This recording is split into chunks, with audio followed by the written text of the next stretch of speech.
बिस्मिल्लाहिर्रहमानिर्रहीम। अस्सलाम वालेकुम। मेरा नाम इसराहिला तारिक है। आज मैं आपको तारीख़ पाकिस्तान के हवाले से 14 अगस्त का मौका भी है, तो 14 अगस्त के मौके पे तारीख़ पाकिस्तान और दो कौमी नज़रिए के बारे में कुछ बताना चाहूँगी कि दो कौमी नज़रिया क्यों वजूद में आया। दो कौमी नज़रिया की वजूहात ये हैं कि बरसग़ीर पाक व हिंद पूरा एक इंडिया का एक कुर्रा अर्ज़ पर एक कुर्रा था। जैसे कि आपको पता है कि कुर्रा एक हिस्से को कहते हैं ज़मीन के, ठीक है। तो बर्रे सग़ीर, सग़ीर का मतलब है छोटा, तो बर्रे सग़ीर पर एक दो कौमी नज़रिए की बुनियाद की वजह ये थी कि दो पूरे इंडिया के अंदर यानी चीन चाहे वो हिंदू हो, चाहे ईसाई हो, चाहे वो यहूदी हो, चाहे वो बुद्ध मत हो, चाहे वो मजूसी हो, वो सब काफिर थे। दूसरी एक मिल्लत जो थी वो मुसलमानों की थी, मुसलमान दूसरी मिल्लत थे। एक मिल्लत तमाम ये लोगों के ऊपर मुश्तमिल थी जिसमें हिंदू, ईसाई, यहूदी, बुद्ध मत, मजूसी वगैरह सारे शामिल थे। और दूसरी मिल्लत कौन सी थी? मुसलमान। मुसलमान जो थे उनका नज़रिया क्या था? एक खुदाए वाहिद पर ईमान। जबकि बाकी सारे लोगों का नज़रिया क्या था? कोई हज़रत ईसा अलैहिस्सलाम को नाउज़ुबिल्लाह खुदा मान रहे हैं, तो यहूदी हज़रत उज़ैर अलैहिस्सलाम को खुदा मान रहे हैं, हिंदू जो है बुतों की पूजा कर रहे हैं, बुद्ध मत जो है वो बुद्ध मत की यानी एक लाल किताब की पूजा कर रहे हैं। तो कहने का मकसद ये है कि इनके नज़रियात जो थे वो बिल्कुल डिफरेंट थे। तो उन डिफरेंट नज़रियात की बिना पर पाकिस्तान का नज़रिया वजूद में आया था और दो कौमी नज़रिया इसकी बुनियाद पड़ा। इसी तरह से हम ये भी कह सकते हैं कि पाकिस्तान का मतलब क्या? ला इलाहा इल्लल्लाह यानी यौम आज़ादी पाकिस्तान 14 अगस्त 1947 बमुताबिक 27 रमज़ान 1366 हिजरी को वजूद में आया।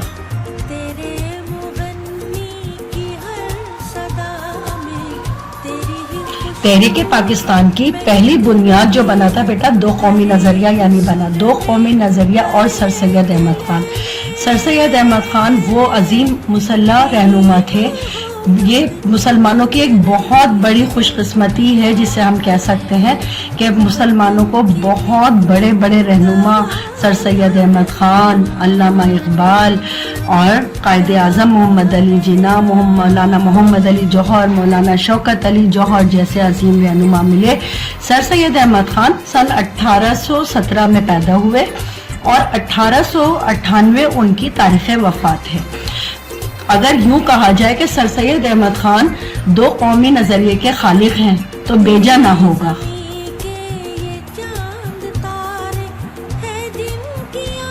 सर सैयद अहमद खान के गिरा कदर कारनामे हैं, उनमें से चंद एक मैं आप लोगों को ज़रूर बताना चाहूँगी कि अंग्रेज़ों और मुसलमानों के दरमियान सबसे पहला काम जो उन्होंने किया था वो था रंजिशों को दूर करना।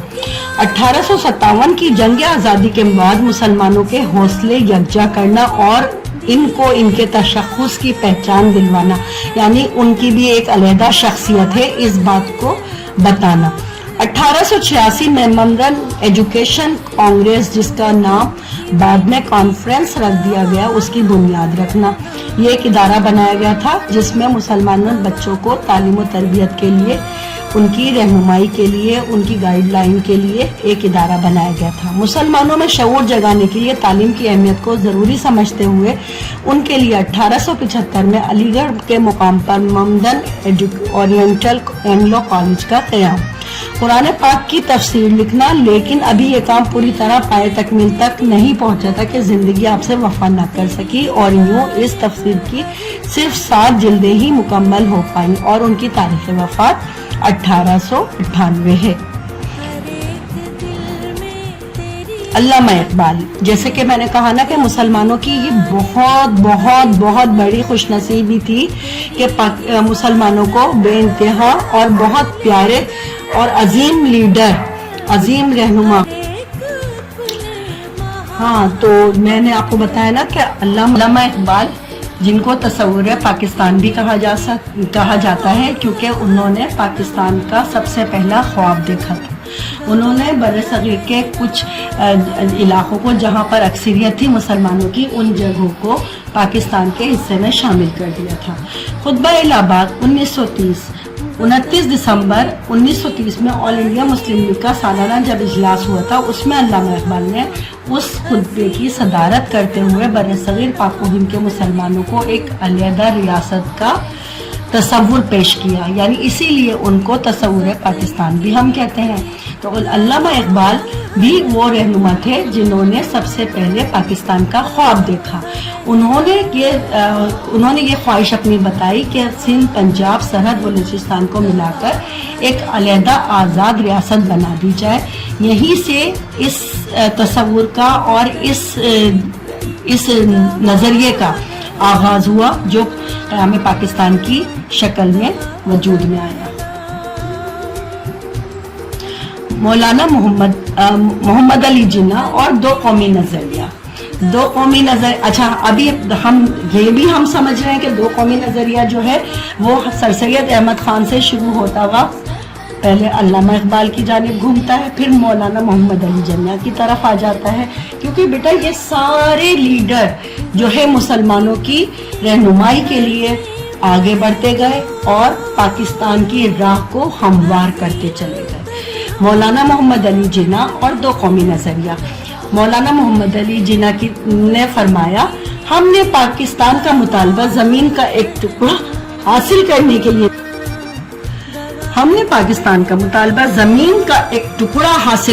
लिए नहीं किया था, बल्कि हम ऐसी तजर्बागाह हासिल करना चाहते थे जहां हम इस्लाम के उसूलों को आजमा सके। तो मुसलमानों, हमारा प्रोग्राम कुरान में मौजूद है। बेटा, अल्लाह ताला ने कुरान पाक के अंदर सब कुछ एक मुसलमानों की रहनुमाई के लिए लिख दिया है, और हर रहती दुनिया तक जो कुछ भी होना है, जो कुछ हो चुका है, वो सब कुछ कुरान पाक के अंदर मौजूद है। एक बेहतरीन जिंदगी के रहनुमा उसूल हमें कुरान मजीद से मिल जाते हैं। हम मुसलमानों को लाजिम है कि कुरान पाक को गौर से पढ़ें। कुरानी पैगाम के होते हुए मुस्लिम लीग मुसलमानों के सामने कोई दूसरा प्रोग्राम नहीं पेश कर सकती। कायदे आज़म ने ये बता दिया कि हमें अपने रहनुमा उसूल अगर हासिल करने हैं तो हमें कुरान पाक की रहनुमाई लेनी है। 14 निकात। 1929 में नेहरू रिपोर्ट और कायदे आज़म के 14 निकात पेश हुए। 1928 को पंडित जवाहरलाल नेहरू की सदारत में एक कमेटी ने अपने सिफारिशात पेश की, जिसे नेहरू रिपोर्ट का नाम दिया गया। कायदे आज़म ने नेहरू रिपोर्ट की भरपूर मुखालफत की, क्योंकि बेटा ये मसला ये था कि जवाहरलाल नेहरू ने जो नुकात पेश किए थे वो सारे के सारे हिंदुओं के फेवर में जा रहे थे और उससे मुसलमानों को कुछ हासिल होने वाला नहीं था। इस बात को देखते हुए कायदे आज़म ने नेहरू रिपोर्ट की बहुत मुखालफत की और 31 मार्च 1929 को दिल्ली में ऑल इंडिया मुस्लिम लीग का जब सालाना इजलास हुआ तो वहाँ 14 नुकात पेश किए, जिसे कायदे आज़म के 14 नुकात कहा जाता है। ये 14 नुकात मुसलमानों को एक अहम और भरपूर कुव्वत साबित करने के लिए बहुत बहुत बहुत कहना चाहिए कि वो बहुत अच्छे साबित हुए। 1929 पे जब कायदे आज़म के 14 निकात पेश हुए, उसके बाद मुसलमानों की एक बड़ी लंबी तवील उनकी जो कुर्बानियाँ थीं, जो उन्होंने बहुत सारे मजालिम सहे ब्रिटिश हुकूमत के और हिंदुओं के, और उसके बाद आखिरकार क़याम पाकिस्तान वजूद में आया। बेइंतहा कोशिशों और कुर्बानियाँ देने के बाद आखिरकार तमाम मुसलमानों ने एक अलहदा वतन पाकिस्तान की सूरत में हासिल कर लिया। क़याम पाकिस्तान आज जिसमें हम रहते हैं बेटा, ये बहुत लाजवाल कुर्बानियों के बाद हासिल हुआ और हमें इसकी कदर करनी चाहिए। वो तमाम अजीम रहनुमा कायदे आज़म, अल्लामा इकबाल, सर सैयद अहमद खान, जिन्होंने सबसे पहले बुनियाद रखी थी। आपको पता है ना, सबसे पहली बुनियाद जो रखी थी वो सर सैयद अहमद खान ने दो कौमी नज़रिया बताकर रखी। आपको ये सारी बातें बताने का मकसद क्या है कि हम तारीख़ पाकिस्तान के हवाले से آپ کو بتا سکیں کہ یہ جو وطن پاکستان ہم نے 14 اگست 1947 کو حاصل کیا، یہ کوئی آسانی سے حاصل نہیں ہوا. اس میں ایک طویل صدیوں کی جد و جہد ہے مسلمانوں کی، تب جا کر پاکستان کی صورت میں ہمیں ایک آزاد وطن ملا. اور آزادی بیٹا ایک بہت بڑی نعمت ہے. آزادی ہمیشہ انہی لوگوں کو نصیب ہوتی ہے جو زندہ قومیں ہوتی ہیں. زندہ قومیں ہمیشہ